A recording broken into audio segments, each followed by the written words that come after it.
Bom dia.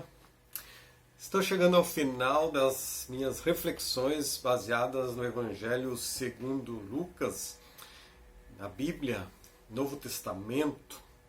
Foi uma jornada aí de leitura, reflexões diárias, capítulo a capítulo, onde eu procurei observar em cada capítulo alguma aplicação para a nossa vida, algum ensino espiritual que Deus deixou para nós. E hoje, então, com essa reflexão, no último capítulo, eu encerro essa série do Evangelho segundo Lucas. E na segunda-feira, dia 8, agora de novembro, iniciarei uma série baseada no livro dos Atos dos Apóstolos, que também foi escrito por Lucas e que, então, podemos dizer que é uma sequência aqui no Evangelho segundo Lucas. E te convido a me acompanhar também na leitura diária de um capítulo, e acompanhar a reflexão nos vídeos. Aqui no capítulo 24, registra o maior acontecimento da humanidade.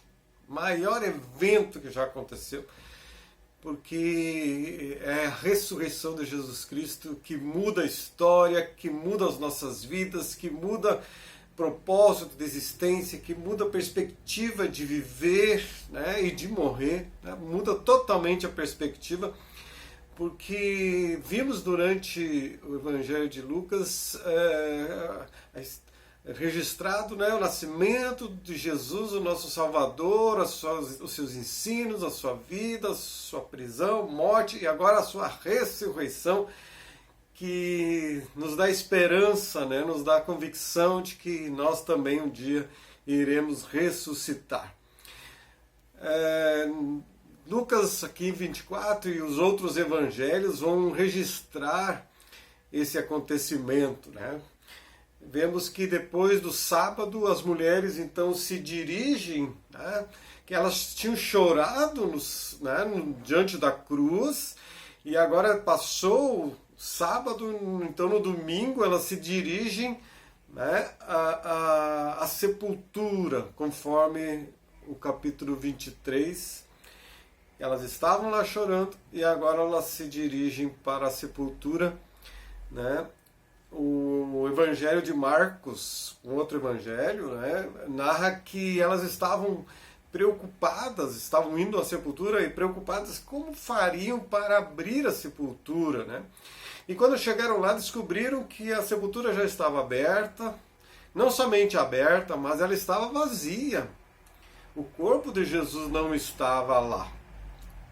Já o Mateus, no Evangelho, registra que um anjo viera e tirar a pedra. Um anjo abriu a sepultura.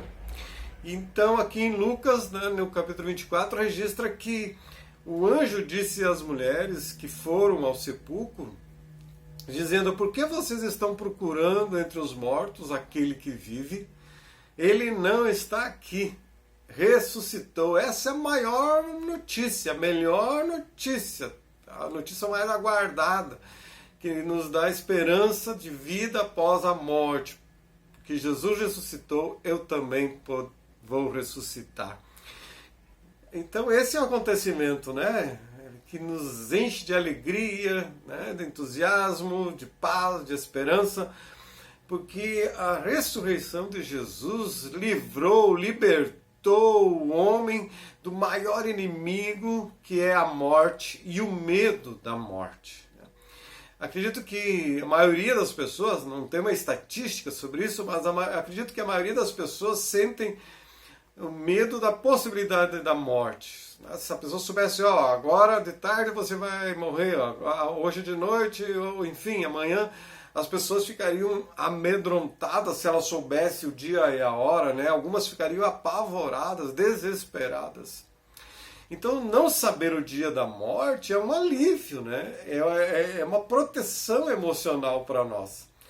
Porém, mesmo não sabendo o dia, todos nós sabemos que iremos morrer. E saber disso ainda assim é assustador. E evitam tal pensamento, Obviamente nenhum de nós deveria ficar pensando na morte o tempo todo, mas o fato que irá acontecer. Estou falando de morte porque a ressurreição tem a ver com a morte. Só vai haver ressurreição para quem morreu, né?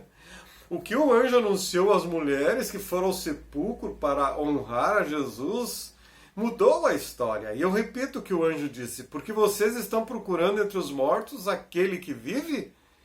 Por quê? Ele não está aqui, ressuscitou. Lucas 24, versos 5 e 6. Ou seja, Deus deu um jeito na morte. Jesus derrotou este nosso terrível inimigo. E com a sua ressurreição, Jesus possibilita a nossa ressurreição, né? O apóstolo Paulo escreveu na primeira carta aos Coríntios, capítulo 15, versos 54 ao 57, dizendo: onde está, ó morte, a sua vitória? Onde está, ó morte, o seu poder de ferir? O que dá à morte o poder de ferir é o pecado, e o que dá ao pecado o poder de ferir é a lei. Jesus deu jeito no pecado, né? Temos perdão dos nossos pecados pelo seu sangue derramado na cruz. Jesus deu jeito na morte, ressuscitando, e nós podemos ressuscitar. Jesus dá jeito na nossa vida, nos maiores inimigos, nos maiores problemas, nos maiores desafios. Jesus dá jeito, aleluia, né? Noutra versão desse texto que o apóstolo Paulo escreve aqui, em 1 Coríntios, onde em vez de o poder de ferir, ele usa a palavra aguilhão, né? Que ou seja, o apóstolo está usando a figura de um escorpião que, ao ferir uma pessoa com seu veneno mortal, ele causava dor e morte. E o apóstolo Paulo disse que o pecado que nos fere gera a nossa morte, mas uma vez perdoados, o veneno do pecado não nos causará mais dano, e assim seremos vitoriosos sobre a morte pela nossa ressurreição. Jesus ressuscitou, para que tu também possas ressuscitar dos mortos para viver eternamente. O túmulo não é o nosso destino final. O túmulo não é. 1 Tessalonicenses 4, verso 16 e 17 diz: dada a ordem com a voz do arcanjo e o ressoar da trombeta de Deus, o próprio Senhor descerá do céu, e os mortos em Cristo ressuscitarão primeiro. Depois disso, os que estiverem vivos seremos arrebatados juntamente com eles nas nuvens para o encontro com o Senhor nos ares, e assim estaremos com o Senhor para sempre. Oh, maravilha, né? Então, se tu creres em Jesus, não precisarás temer a morte, porque Jesus ressuscitou, você também ressuscitará. Porque Ele vive, eu também viverei. Aleluia! Abraços fraternos para você e um abençoado dia com Jesus.